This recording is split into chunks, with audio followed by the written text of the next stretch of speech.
Hello, I'm Dr. Robert Graw, founder of Nighttime Care Centers. This is your apple per day, and the subject today is sore throat. Sore throat is a common clinical presentation for many illnesses. It can come from dry air when you're sleeping, it can be associated with a viral infection, the most common cause, and it can be caused by that dreaded worry, strep. Strep infections of your throat, not staph, can be associated with complications such as heart disease and kidney manifestations. Most viral infections are not associated with the symptoms of strep: high fever, chills, headache, stomach ache, and lethargy. Most sore throats are an irritating dryness and burning that you get, particularly when you wake up in the morning, and respond pretty nicely to over-the-counter medicines and gargling hot salt water. The complications of strep, which are cardiac disease, heart murmurs, heart failure, rheumatoid arthritis, and kidney infection, can be prevented if strep infections are treated within the first 9 days of their appearance. The symptoms most associated with sore throat are burning and dryness of your throat, sometimes with an ache, maybe on one side where your tonsils inflamed, or the side of your pharynx. That's why they call it pharyngitis.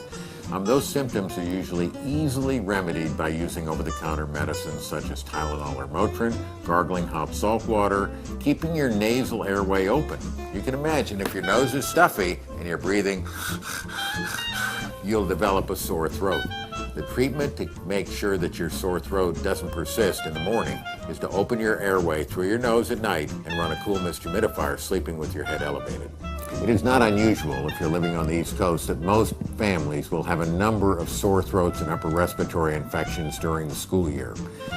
If we were to keep every child home who had a sore throat or fever or cough or cold, probably the school would only be half occupied. 20% of children are incubating viral infections at any one time. When you have sore throats, you want to ensure there's no secondary complications such as streptococcal infection or otitis media ear infection and or postnasal drip leading to bronchitis. If those don't occur, it's safe to return to school or work. However, be cautious. Sneeze into a tissue, dispose of those tissues properly, cough into your elbow if you feel that is necessary. Wash your hands, don't touch your face, and clearly do not share water bottles, water cups, or any other physical contact with those who have, quote, sore throat.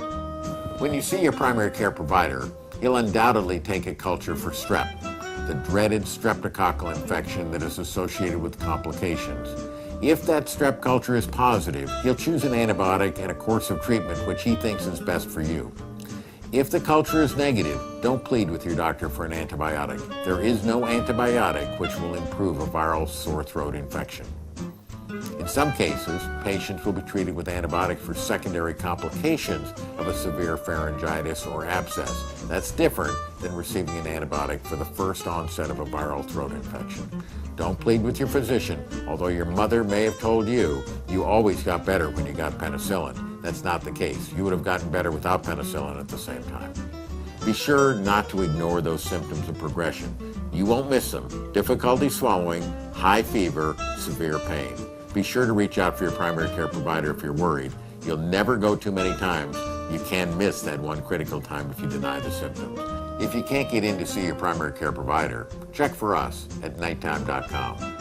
This has been your Apple Per Day. Thank you for joining me. Stay healthy.